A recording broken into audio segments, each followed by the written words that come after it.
Ogido Emmanuel Itopa and Ebo Farms located in Kuchiko Ija here. We are into integrated farming.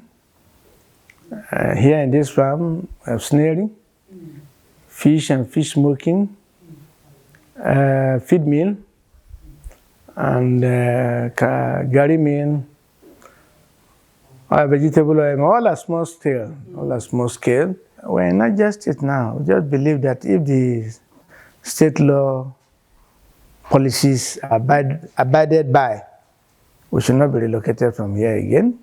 Of course, you can see that the structures we put are permanent structures. Because NAFDAC could not allow you to mill if you do not build it as proper as it is now. They will not allow you. And they want to have their permission to reach places. So that's one government, Nigerian government precisely have not helped us in a way that's supposed to be land and access to fund. And what will I say? Well, I say, fortunately for me, I've fellow federal government delegation or training to Germany, China, and Israel. So when we came back, we thought that they were going to support us, that the knowledge they gave to us, we felt, I particularly told them, you have aggravated our anger. For us to be exposed to such a beautiful thing that they are doing there, only to come and we are left to ourselves, to fend for ourselves. It's not good. We have learned good things, good technology, method of how to run farm at a very good and profitable level, but we're not allowed to practice it because of land, instability market, and the marketing of your produce.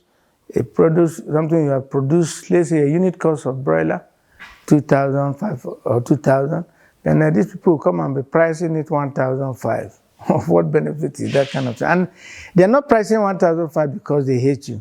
They are also considering the economic power of the market, of the people who are coming to purchase, or the final consumer.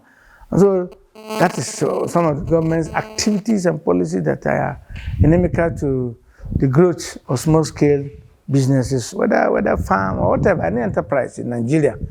Well, we're just believing God that it's a phase that should come and pass, and a better phase should come, because up to tomorrow, this agric is the largest supplier of labor.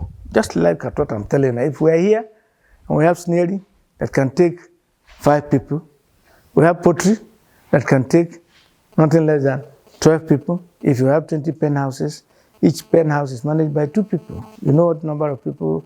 Then you have feed mill. In this feed mill, if we're to put it in full use and work to a maximum production, we need nothing less than 12 workers. That's direct. You don't talk of the others, that suppliers of maize, suppliers of this, suppliers of that. Maize, soybean, granite cake, and whatever that we need. So that tells you the volume of staff we could have and maintain. But since the access to funds, the cheap fund is not there, and the market is a problem. It's a problem because of the purchasing power of the citizens. And the cost of production is on the increase. This around this area, to power this gen, is 860 per liter. And this generator will consume 30 liters in no distant hour, in no distant time. So it's also increasing the cost of production. Well, the government coming in is a Nigerian. It's used to all that we're talking. We're going through the same thing, only that because they are wealthy, they may not be able to feel it the way we are feeling. So my advice for him is that to have concern for all strata of Nigeria, every level of Nigerians, the lowest, the middle, the middle high, and the very high. Let them have consideration for all of us. Now, settle farmland issue. Let the farmer be allowed to settle wherever they purchase the land. Give them conditions to meet, rather than to say, we will leave them in and reject them tomorrow. When they have just started, agribusiness is not a business you go into there and come out with a big profit. No, it takes time. It takes time for you to get yourself stabilized, and then before you start making it. So we would like that they should settle that one problem for all over the nation, Abuja inclusive. If a place is designated for farm, let it be designated for farm. Let not be people come tomorrow and say, okay, because of impact assessment, people are living here. No, I know of a place in Cuba. It was in the master plan for light industrial area. But because of illegality that is always going in Nigeria, people came to build houses. Somebody come to set up bakery. Within that, and then the people gather up and said the bakery is disturbing them. And the right people that you occupy that were ejected. But they knew that this place is meant for light industry. So what I'm trying to say, if they will listen to advice, let them settle farmland issue for farmer. Also make cheap funds available. Money produces money. If you don't have money, you can't produce money. And we need money to really run all of this. Precisely feed me. People are coming up with homegrown idea. For example, this black soldier flies and maggots to take a source of protein to take over that. If we're able to allow fund to be in the hand of people, and that is developed, the amount what we ship out to bring in such ingredients will be retained in Nigeria. So I think it will be a good advice, to be a good thing for them to do, to seek to give people a soft, cheap loan to farmers. And the next stage is market.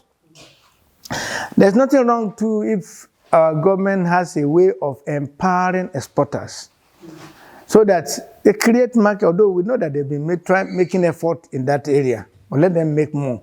So that we have off-takers, people who come to buy. We're not talking of off-takers who are just interested in themselves, their own gain. We want off-takers who have consideration. We have consideration for us when they come to buy, and we can together prepare it very well to have good quality, not like the yam that we arrive in England tomorrow that is rotten. No, we prepare it better.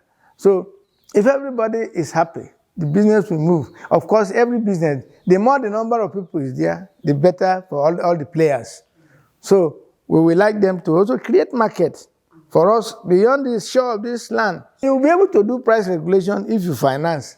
If you do not finance us, well, how can you do price regulation? If you finance us well, and that the cost of production is cheap, certainly the product will have affordable price for every citizens of Nigeria. But like as we are saying now, if I'm buying gas, $8.60, and then you are coming to tell me to come and sell it below $8.60, how will it work?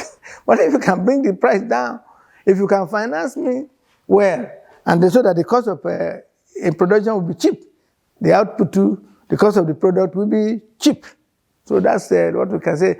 The price regulation cannot work if you do not finance well. But price regulation will work if you at least give us 80% support.